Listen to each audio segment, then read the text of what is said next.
Welcome back, everybody. It's another episode of Freedom, Flexibility, and Finances. I'm your co-host, Chris Angel, here with your host, Peter Weller. Peter, hey, man. Hey, Chris. How you been doing?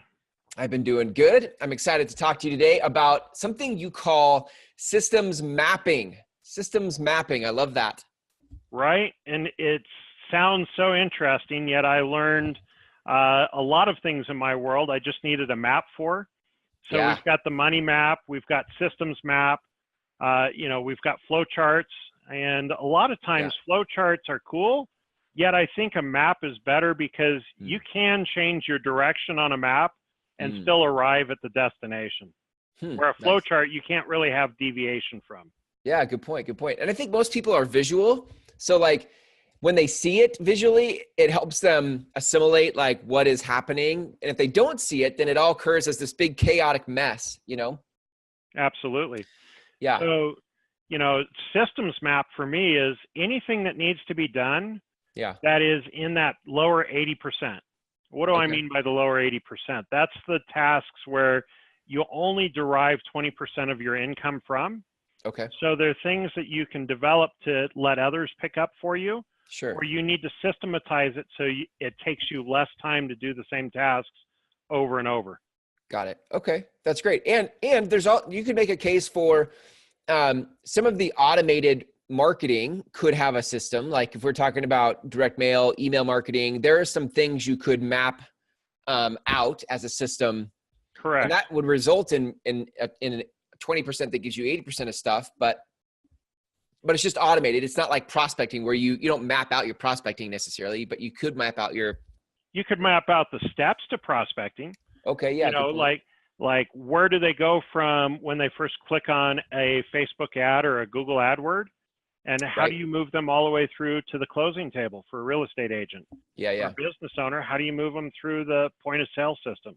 Yeah. And, tracking the system and the interaction is what I call mapping, and the map will have several different waypoints on it so that you know exactly what to do at each waypoint, and it gets simpler, and you also can develop other systems from that one particular map. So let's take an example. Like I'm interested in email marketing because I think it's an efficient communication tool. I think real estate agents could do it more, do it better, do it more consistently. Let's say I'm an agent and I want to be more consistent with my email. How do I system map?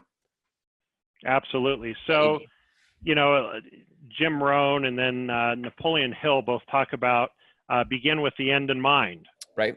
So what is the ultimate goal that you want from your email marketing system? That's the end point.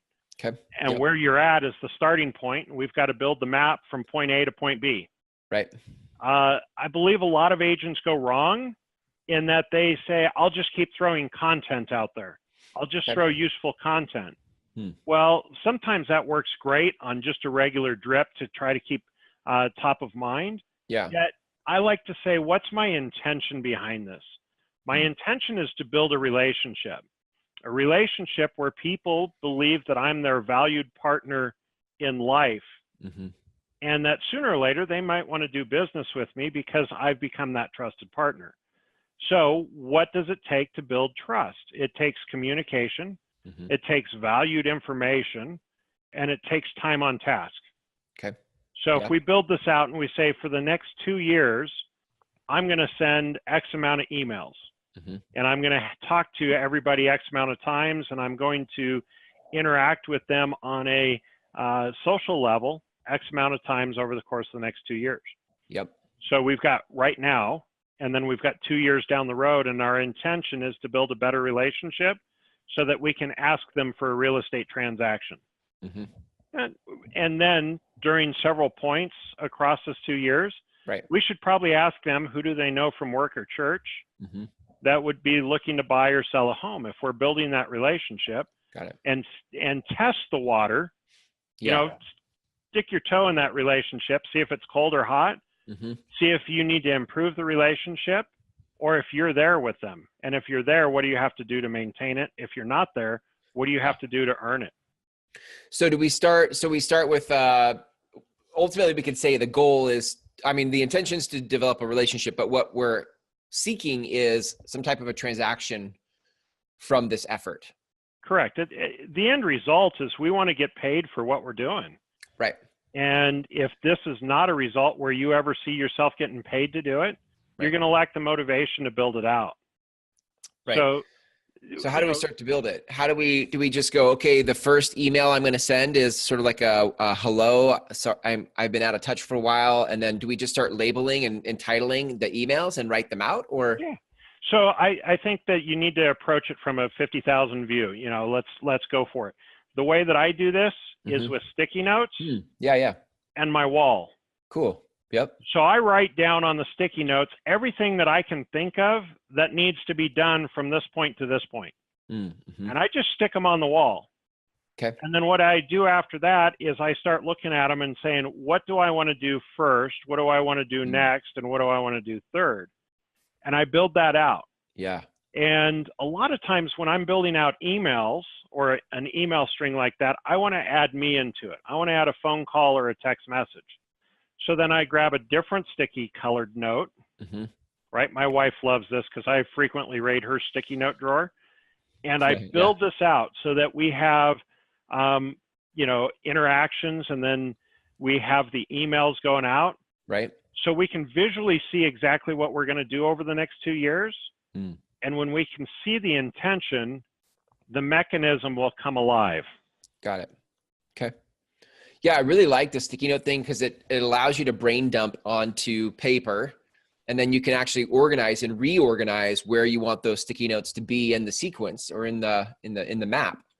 Yeah. So when we're mapping it out like this, a lot of people get overwhelmed because I've got to build an email drip campaign and I've got to have 24 things go out. Yeah. No, you just have to send out one now, build that, and then next time you're going to add somebody to it, it will go out automatically. Right. The first thing you need to do is figure out what you're going to send, and then start working on the automation behind it.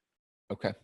Okay. That's good to know, because I know I get overwhelmed if I think like I have to build a 52-week email campaign and write it all out before I send it. I just would shut down. Yeah, it's painful. Yeah, there's a lot. So how do you make it pleasurable? If you look at every communication that you've had with a new client or new relationship over the course of the last year, you'll see that you've got very similar things that you've done already. Right. Good point. Yeah. So if we know that we've identified our good client, we've brought them all the way to the table, closing, it was an awesome transaction. We want to develop more relationships just like that. Yeah. So we should probably see how we communicated with that one person. Yep. And build our system off of that, map it out, and then add in the little intricacies to personalize it. Makes me think of a metaphor, kind of like climbing a mountain, and you have a map to get to the mountain. And without the map, you explore different ways up the mountain, and over the course of time, you have multiple ways you've gone up the mountain. But you could look back on the multiple ways you've gone up the mountain and say, that one route I took, I liked the most. And then you could actually take that and map it and be like, let's go build a map for that one because that's the one we enjoyed. You can do the same thing with your clients. You guys already have experiences of things that you've done well, that you've enjoyed. Just go back and retrace your steps to find the map, right? Yeah. So it's very similar to when you have guests come in from out of town. You have brand new guests that come to your state. So coming into Denver, being a 5th generation Coloradan, they're going to say, hey, Pete, where should we go? And my first question is, am I going with you or am I directing you to go somewhere? And a lot of times they go, I want you to go with me. Well, we know that when you come to Colorado that we need to have you go visit Estes Park and Rocky Mountain National Park if you're coming during the summer. If you're coming during the winter, that is not a great place to go because it snows up to your chest. And that's not something that I really want to do. Right. So then we take him to a different mountain town where it's all plowed and there's a little bit more tourists going on, and we can build a fire and have an experience. Right. Yet we've got a little place, little Mexican restaurant down on Colfax, and it is a Colorado Denver tradition. And, they have cliff divers on the inside. They have great sopapillas. It's a buffet style type of meal. So you get your cheese tubes. I mean, your enchiladas. Cheese tubes. Yeah, To me, the way I would describe it is they put cheese whiz on the inside of a corn tortilla, deep fry it for a second, put some enchilada sauce on it. It's all you can eat. You can have as many cheese tubes as you possibly can eat. Wow. Yet nobody goes there because of the cheese tubes. They go there because of the experience. Okay. Yet it's mapped out to the point where everybody knows that they're going to have a good experience there because they've got good margaritas. They've got a place for the kids to go run off and spend all of that energy, and the adults can hang out for hours on end. Got it. Cool. Yeah. So that's what we're trying to do when we create a systems map, is to leverage off time so we don't have to plan it out as much. We already know the places that we take all of the guests that come to Denver or all the travelers. Right. So why don't we do that in our business? We already know where we want to take people. So let's map it out and then build out the map so we can take people on an experience that they're going to love. Yeah. I think what I love about this most is that I can tell you from doing this agency stuff where we're doing shows right now, like in the beginning, I took on probably 6 clients just in a beta form to just be like, let's try this out. And at 6, I started getting overwhelmed. I was holding everything in my head. I was missing deadlines just because it was all in here and there was no sticky note on a wall that said, do this, then do this, then do this. The minute we added a system around what this is, everything got easier. We could actually do more work in less time because the system was mapped, which is exactly what you're talking about. Correct. Yet, it's one of those things that's so simple. One of our greatest mentors is simple systems work because you don't have to think. Mm-hmm. And I don't remember where it really came from because I've heard it from so many different people now that I can attribute it to several people that have made an impact on my life. Yeah. Yet simple systems work because you don't have to think. Yeah. Even just getting it out of your head and putting it up there. Yeah. And then on your file folder, writing down the checklist that's up there and just marking it off. Yeah. Yeah. Yeah. I think for everybody listening to this, you could probably find 5, maybe 10 systems, 10 things that happen every day in your business or every week in your business that you could put a system to, that you could map a system to. And that just doing that for only 5 to 10 things would take so much stress out of the day-to-day of your business. Do you think that's true? Absolutely. Plus, when you set up that system, you don't have to think about where they at in the process. Right. You look at it, you see the last step, you look at your system, you know exactly what you have to do. Yeah, exactly. It makes it easier and more efficient, which what we're trying to do is we're trying to bend time so we get more time back. Right. And so that we can make a little bit more money or hit our goals. Yeah. I think there's probably 1 or 2 systems for people to document or map in their marketing. There's probably 2 or 3 in the admin side of their business. That would give us 5.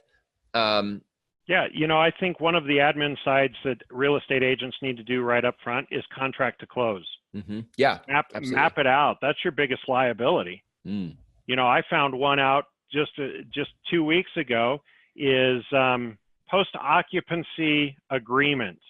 And what does that need to look like? And what am I liable for if it's missed on a closing statement? So now on my closing statement or my settlement sheet, I actually have post-occupancy agreement. Is it on there? Since this was my first one in 5 years of doing real estate, I learned a lot. Yeah. And when I learned a lot, it basically cost me a lot because that's how everything in Weller's world I've learned is I've got to pay a lot of money for it. So 3 45-yard dumpsters, 2 people for a week. We're talking $3,000 out of pocket for a $6,000 commission. Yeah. Ouch. Now, whose fault is it? Right. It's mine. Yeah. Now, that little one-word line on there, I will never lose $4,000 again to a post-occupancy agreement. Yeah. Now that it's a system and I learned from something, I'll never make that mistake again. Cool part, I get to go make new mistakes. Yeah. Yes. And the system keeps building, keeps developing. Well, that becomes part of your value proposition to clients. I mean, if you think about it, the more you start to understand and document the process, the more you can proactively predict or head off any things that could go sideways if your system catches it. Absolutely. That's really good. Well, Pete, let's make this actionable for people. If people want to start mapping their own systems, like what's the easiest place to start? Simple systems work, but what's the easiest, simplest way to start mapping the system? Sit down with your pad of sticky notes and write down every step that you can possibly get out. Perfect. Or whatever task that you're trying to manage. Yeah. Whatever stress that you're having right now, that's the first one. I mean, the system could be as minimal as, how do I set my morning routine as a bookmark or a bookend to be able to start my day?